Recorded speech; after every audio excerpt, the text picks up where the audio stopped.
Selamat malam para orang tua bayi prematur, member dari komunitas prematur Indonesia. Alhamdulillah, malam hari ini insya Allah saya akan ada sedikit pembahasan mengenai anemia defisiensi besi. Kenapa pembahasan ini saya angkat? Karena cukup banyak pertanyaan di grup komunitas prematur Indonesia yang bertanya mengenai anemia defisiensi besi pada anak dan juga pemberian suplementasi besi. Di kesempatan kali ini saya mencoba membahas beberapa hal nanti mengenai apa yang disebut anemia, juga kenapa ini penting untuk kita ketahui dan kenapa kita harus memberikan suplementasi besi. Dan juga nanti ada pembahasan mengenai cara menghitungnya ya, untuk menghitung dari dosis suplementasi besi. Baiklah, yang pertama, kenapa ini penting? Ya, karena hal ini bisa mempengaruhi IQ dan kecerdasan anak. Ya, jika terjadi anemia defisiensi besi pada anak, ya ini bisa mempengaruhi kecerdasan anak tersebut. Padahal kalau kita bisa mencegahnya, ini akan lebih baik untuk kecerdasan anak ke depannya dan memang relatif mudah dicegah dan tidak mahal. Ya, kita perlu ingat bahwa di masa 1000 hari kehidupan itu sangat penting bagi seorang anak. Kenapa? Karena ini adalah pembentukan dari jaringan otak yang paling maksimal ya. Fungsi otak diantaranya untuk kemampuan kognisi dan belajar, kemampuan bergerak, juga bahasa dan kemampuan sosial emosionalnya juga. Nah, selanjutnya kita bisa melihat di sini mengenai otak bayi prematur. Kita bisa bandingkan dari bayi yang masih berusia 35 minggu dengan bayi yang sudah cukup bulan. Ya, kita sebut cukup bulan. Full term itu sebetulnya 39 minggu sampai 40 minggu ya. 37 minggu sampai 38 minggu adalah cukup bulan yang awal atau early term ya. Kita bisa lihat bahwa pada bayi usia kehamilan 35 minggu, berat otaknya hanya 2/3 dari bayi yang berusia cukup bulan ya, yang di usia kehamilan 39 minggu sampai 40 minggu. Jadi meskipun berbeda sekitar beberapa minggu, mungkin 4 sampai 5 minggu, tetapi perbedaannya sudah cukup berbeda ya, karena memang perkembangan otak di masa trimester ketiga ini sangat pesat sekali. Ini di usia kehamilan 35 minggu. Lalu bagaimana dengan bayi yang lahir lebih awal lagi? Tentu dari sisi berat otaknya juga lebih kecil ya, dan inilah tantangan bagi kita semua para orang tua bayi prematur ya. Nah, inilah pentingnya 1000 hari pertama. Kenapa? Karena jika terdapat gangguan pada otak maka tidak bisa diperbaiki lagi ya. Pada saat bayi lahir ya, akan ada pertumbuhan sel saraf yang setelah lahir namanya sinaps, yang merupakan sambungan dari sel-sel saraf yang satu dengan yang lainnya ya. Kalau sambungannya ini bagus dan aliran listriknya bagus, maka perkembangan anak akan lebih bagus lagi. Ya. Saat lahir, sinaps ini sudah ada banyak, dan dengan stimulasi sinaps ini dipelihara dan bertambah ya, berkembang lagi. Tapi kalau tidak, dia bisa menjadi lebih sedikit. Ya, seperti ini gambarannya ketika baru lahir, masih sedikit terhubung, kemudian usia 1 bulan mulai lebih banyak sinaps yang terhubung, sampai 3 bulan dan usia 15 bulan sudah hampir mendekati lengkap ya terhubungnya, dan sampai usia 24 bulan atau 2 tahun ya. Jadi inilah pentingnya 1000 hari pertama kehidupan untuk mendukung perkembangan otak yang maksimal, yang optimal ya. Nah, kemudian mengenai mielin ya, di otak ada bagian yang putih yang bernama mielin, yang merupakan jaringan lemak yang membungkus rambut saraf. Mielin ini perlu nutrisi untuk perkembangannya. Inilah yang penting ya. Sel saraf atau oligodendrosit membentuk jaringan mielin yang membutuhkan zat besi. Di sinilah peranan zat besi itu dibutuhkan ya untuk pertumbuhan sel saraf.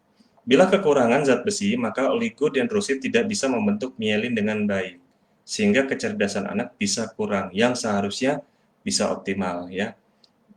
Kalau kita beranggapan nanti saja dia kita koreksi dengan diberikan suplementasi besi, tapi kan sudah terlambat.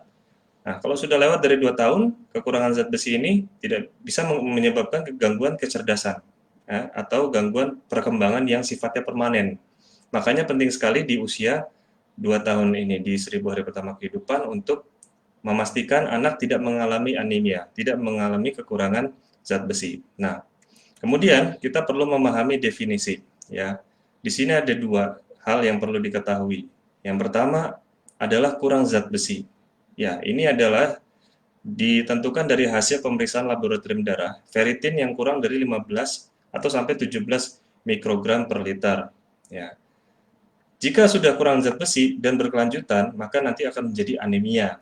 Ya, dengan definisinya hemoglobin di bawah 12 gram per desiliter ya, sekitar di bawah 12 gram per desiliter. Ini sudah bisa dikategorikan sebagai anemia. Maka kita berusaha mencegah hal ini terjadi supaya anak-anak yang masih berusia di bawah 2 tahun terutama tidak mengalami kekurangan zat besi, apalagi sampai mengalami anemia di masa 2 tahun pertama kehidupannya.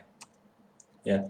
Nah, perlu kita ketahui, inilah kenapa masalah anemia ini penting. Karena di dunia, sepertiga di antara anak-anak di dunia ini kekurangan zat besi. Dan untuk Asia Tenggara dan Afrika sendiri, 45% sampai 65% mengalami anemia. Ya, mungkin kalau negara maju lebih baik ya, angkanya tidak sebesar ini ya. Tetapi Indonesia secara khusus diperkirakan sekitar 48 sampai 65% mengalami anemia karena kekurangan zat besi. Jadi cukup besar angkanya. Artinya ini penelitian yang dilakukan pada masyarakat Indonesia yang kelihatan bahwa populasi secara umum itu sekitar separuhnya itu mengalami anemia. Makanya kita harus menaruh perhatian penting, apalagi tadi kita sudah ketahui bahwa masalah anemia ini bisa berpengaruh kepada kecerdasan anak. Tentu saja nanti akan menjadi generasi bangsa kedepannya, ya tentu kita harus memaksimalkan kecerdasan anak. Nah, karena penurunan zat besi mengurangi kecerdasan, tentu kita harus mencegahnya. Belum lagi setelah usia 2 tahun, jika mengalami anemia, nanti usia sekolah misalnya, anak bisa mengalami kesulitan belajar, menjadi lebih malas, tidak kuat olahraga, ya. Seperti halnya gejala anemia pada dewasa, ya. Lemah, letih, lesu, seperti itu juga bisa. Jadi, ini yang perlu diperhatikan, ada dua hal di sini, bahwa kita harus perhatian pada anak di bawah 2 tahun dan juga setelahnya.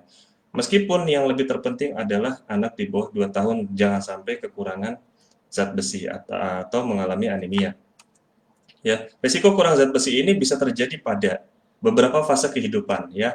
Yang pertama pada bayi baru lahir ya, seperti kita di komunitas prematur Indonesia termasuk dalam kategori ini, bayi prematur atau beratnya lahirnya yang rendah, BBLR atau lebih rendah lagi. Itu mengalami risiko yang lebih tinggi untuk kurang zat besi ya.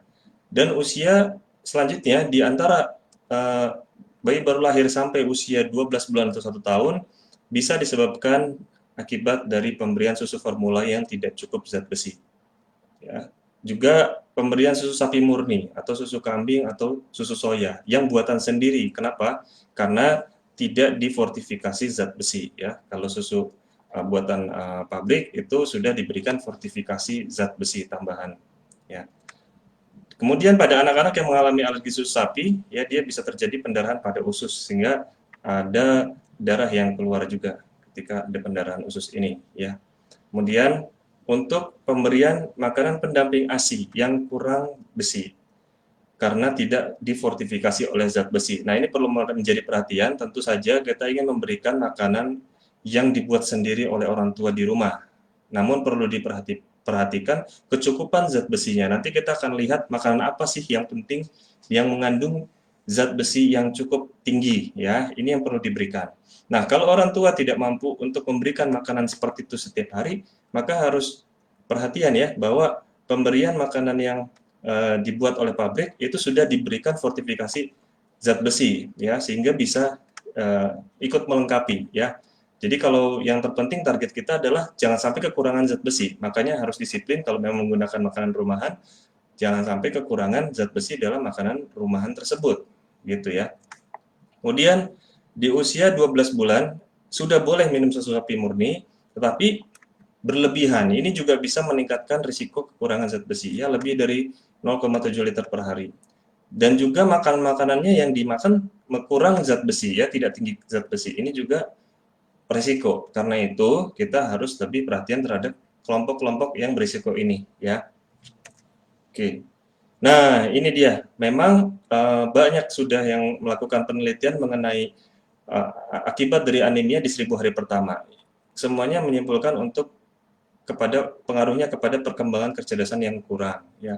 Dan ini sudah disepakati para ahli, jadi kita tahu kalau kita ingat anemia, kita ingat kekurangan zat besi, itu pengaruhnya kepada kecerdasan. Ya, tentu saja orang tua menginginkan anaknya cerdas, jangan sampai kurang zat besi. Karena itulah kita berusaha untuk memberikan uh, zat besi yang cukup untuk anak. Ya, kita bahas selanjutnya nanti. Nah, pada anak yang sudah besar, tadi sudah lewat dari usia 2 tahun, maka anak akan mengalami gangguan belajar kalau mengalami anemia. Ya, jantung letih, membesar, gagal jantung akibat dari oksigen tidak terangkut, lemas, mudah marah, sulit makan, nafasnya cepat, dan juga tidak kuat olahraga. Anak juga mudah mengalami kejang demam, ya. Ini berdasarkan hasil penelitian, dan juga mengalami pika, yaitu makan sesuatu yang bukan makanan, ya, seperti tanah, kapur, tembok, dan yang lainnya.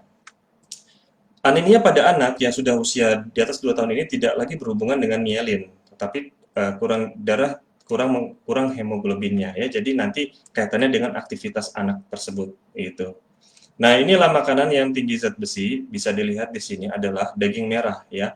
Ada daging merah, ada ati, ada sayuran hijau, ada kacang-kacangan, ada beberapa makanan lain. Tentu saja ini harus diberikan secara seimbang. Yang lebih dianjurkan adalah nih daging merah, ati, ya, itu boleh diberikan dengan menu yang beragam, tetapi dipastikan untuk didapatkan anak setiap hari.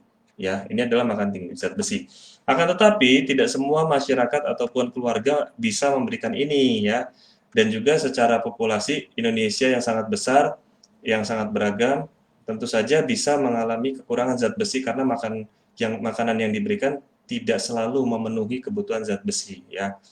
Dan ini sudah ada penelitian sebelumnya sehingga rekomendasi dari Ikatan Dokter Anak Indonesia untuk memberikan suplementasi besi kepada semua anak dengan prioritas usia balita, yaitu di usia 0 sampai 5 tahun, terutama usia 0 sampai 2 tahun, ya, tadi seperti disebutkan. Nah, untuk pemeriksaan hemoglobin disarankan sejak usia 2 tahun setiap tahun sampai usia remaja. Jadi setelah sejak usia 2 tahun kemudian dilanjutkan setiap tahun sampai usia remaja untuk menilai apakah anak mengalami anemia atau tidak. Ya, itu kaitannya tadi anemia yang terjadi pada anak. Nah, rekomendasi ini dibuat oleh IDAI di tahun 2011. Pada perjalanannya memang sudah mulai ada perbaikan dari kondisi kekurangan zat besi ini atau anemia defisiensi besi.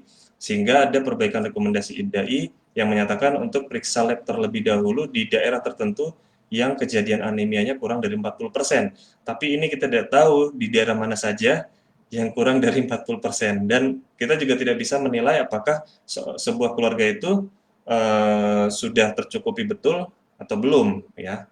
Artinya bisa jadi sudah ada perbaikan dari situasi di Indonesia mengenai kondisi anemia dan kurang zat besi, namun secara umum masih perlu diberikan suplementasi zat besi, ya. Sehingga rekomendasinya pada anak, ya, di sekitar usia 6 bulan sampai 1 tahun disarankan untuk memeriksakan hemoglobin dan ferritin serum tadi untuk mengetahui apakah ada anemia dan adakah kekurangan zat besi, ya. 6 bulan, kenapa 6 bulan? Karena pada bayi yang masih ASI eksklusif biasanya kebutuhan zat besinya terpenuhi dari ASI tersebut yang full ASI, ya, sehingga yang mulai rentan terjadi itu setelah usia 6 bulan hingga 1 tahun ini untuk diketahui.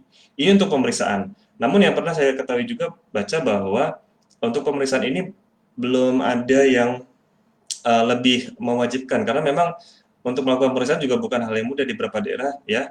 Tentu saja akhirnya yang lebih mudah untuk kita lakukan adalah memberikan suplementasi zat besi, ya. Nah, ini dia dosis pemberiannya, ya. Jadi, ya, kita lihat di sini ada keterangan, ya. Pertama, bayi BBLR atau kurang dari 2.500 gram, ya, atau bayi prematur karena di bawahnya keterangannya adalah bayi cukup bulan. Nah, kalau BBLR atau prematur, dosisnya 1 hari adalah 3 mg per kilogram berat badannya. Mulai diberikan sejak usia 1 bulan sampai 2 tahun setiap hari. Berbeda dengan bayi cukup bulan yang diberikan dengan dosis 2 mg dikali kilogram berat badan setiap hari, per hari, ya. Dan dimulainya sejak usia 4 bulan. ya. Kalau bayi prematur tadi mulai usia 1 bulan. Kalau bayi cukup bulan 4 bulan sampai 2 tahun. Ini yang kebanyakan para orang tua dari member komunitas parameter Indonesia bertanya karena anaknya sekitar di usia rentang usia ini ya, belum sampai usia 2 tahun ya. Banyak yang bertanya, ini dosisnya. Jadi kalau ada berat badan saya kalikan. Nanti ini kan bayi ya. Kalau kita lihat di sini keterangannya, dosis maksimum untuk bayi adalah 15 mg per hari dengan dosis tunggal sekali diberikan ya. Jadi kalau misalkan dia beratnya 5 kilogram, nanti saya ada contoh kasusnya, maka kalau 5 dikalikan 3, 15 itu maksimal. Nah, kalau sudah di atas 5 kilogram, ya itu otomatis pasti maksimal hanya 15 miligram, ya karena misalkan dia 7, 7 kali 3, 21, tetap dia adalah 15 miligram, ya dosisnya, sekali sehari. Nanti ada kita konversikan kepada jenis sediaan yang digunakan, mereknya juga disesuaikan ya, kita lihat. Nah, untuk anak usia 2 tahun sampai ini 12 tahun ya, kita bisa lihat di sini, karena sama ya, itu 1 mg per kilogram berat badan per hari. Yang diberikan tidak setiap hari, hanya 2 kali seminggu, yang diberikan selama 3 bulan berturut-turut. Setelah itu stop, ketemu lagi setahun kemudian, lakukan lagi 2 kali seminggu selama 3 bulan berturut-turut, setiap tahun seperti itu. Ya, jadi lebih sedikit pemberiannya tidak sebanyak ketika masih usia di bawah 2 tahun ya. Nah, untuk anak yang remaja, ini dosisnya adalah 60 mg per hari. Lebih penting lagi karena khusus untuk remaja perempuan ditambah 400 mikrogram asam folat. Jadi di remaja perempuan dia sudah mengalami haid dan mudah kekurangan darah sehingga inilah yang menjadi perlu perhatian juga ya. Oke, sekarang kita coba lihat contoh kasusnya ya. Ini dia. Contoh ini saya mengambil gambar dari grup yang saya minta difoto komposisinya karena saya tidak tahu apa yang digunakan ya. Setiap merek dan sediaan itu bisa berbeda kandungannya. Perhatikan di sini, ini contoh ya. Misalkan namanya Verlin ya, berupa sediaan oral drops. Di sini keterangan komposisi disebutkan setiap mili mengandung, nah lihat, elemen besi 7,5 miligram. Itu kata kuncinya. Kita mau lihat ini. Ini yang nanti akan jadi panduan kita untuk menghitung dosis ya. Nah, contoh cara menghitungnya. Ya, seorang bayi prematur atau BBLR, berarti nanti kita ingat dosisnya dikalikan 3 mg. Dengan berat lahir 1100 gram, berat badan saat ini 2,5 gram, usianya 1 bulan. Dosisnya 2,5 gram ya, karena beratnya saat ini 2,5 gram dikali 3 mg, jadi 7,5 mg. Nah, setiap mili dari Verlin oral drop ini mengandung 7,5 mg elemen besi, maka diberikan 1 mili. Ini saya berikan contoh yang mudah, yang langsung cocok ya dengan keterangan di sini ya. Nanti bisa jadi angkanya tidak pas dan kita agak sedikit ada penyesuaian ya. Contoh yang kedua ya, seorang bayi prematur atau BBLR dengan berat lahir 1.500 gram. Berat badan saat ini 3,9 kg, usianya 3 bulan ya. Tadi saya anggap usia 1 bulan ya yang pertama ya.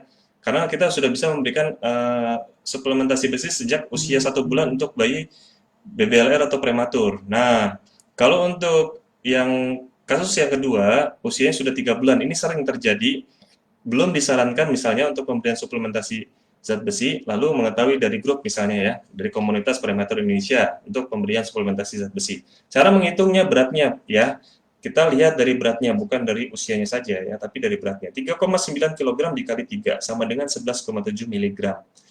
Nah, di Verlin ini, oral drop ini mengandung 7,5 mg elemen besi. Maka, ini kan kita hitungannya 1 mili ya, dibagi 7,5 sama dengan 0,13. Nah, kita butuhnya adalah 11,7. Maka 0,13 ini dikalikan 11,7, jadi 1,56 mililiter. Maka diberikan 1,5 mili. Seperti itu contoh kasusnya ya, untuk pembulatan dan menghitung. Kalau nggak sama persis dengan sediaannya ya, tapi kita bisa setarakan ya. Nah, contoh cara hitung yang kedua, ini juga foto dari member saya ambil dari grup. Kita baca di sini ya. Ini ada setiap 5 mili larutan mengandung nih kan elemental zat besi Fe 15 mg ya. Nah, ini contoh kasusnya adalah Seorang anak lewat prematur atau BBLR berat saat ini 7 kg, usianya 1 tahun. Nah, dosisnya 7 kg dikalikan 3 mg karena dia prematur atau BBLR. Nah, ternyata terdapat hasilnya 21 mg. Nah, karena dosis maksimal bayi, dia masih bayi ya, hitungannya masih di bawah 2 tahun, sehingga dosis maksimal masih 15 mg. Maka setiap 5 ml mengandung 15 mg elemental zat besi, maka kita berikan 5 ml ya. Kita berikan sesuai 1 sendok takar. Biasanya 5 ml itu 1 ml adalah 1 sendok takar ya. Oke, kasus yang kedua.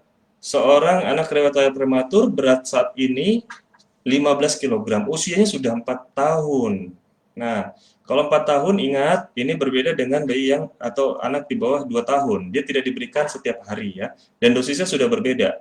Sekarang dosisnya adalah 15 kg, beratnya dikali 1 mg. Ya, sama dengan 15 mg. Nah, ini diberikan juga 5 ml ya, karena setiap 5 ml mengandung 15 mg elemental zat besi. Tapi diberikannya berapa kali? 2 kali seminggu selama 3 bulan berturut-turut. Untuk 1 tahun itu hanya 3 bulan berturut-turut 2 kali seminggu. Nanti ketemu lagi tahun depan di anak usianya sudah 5 tahun ya pada kasus ini. Dan nanti berat badannya berubah ya kita hitung lagi ya. Sesuai dengan berat badan yang ditemui saat itu. Oke. Nah, berlanjut ini contohnya mereknya banyak ya.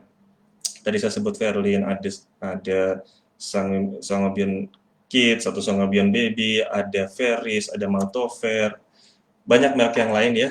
Tapi pastikan tuh suplementasi besi. Nanti bisa dilihat di bagian komposisinya. Kalau contohnya nih ya, Veris Drop, ini setiap mili mengandung itu 15 mg besi elemen ya.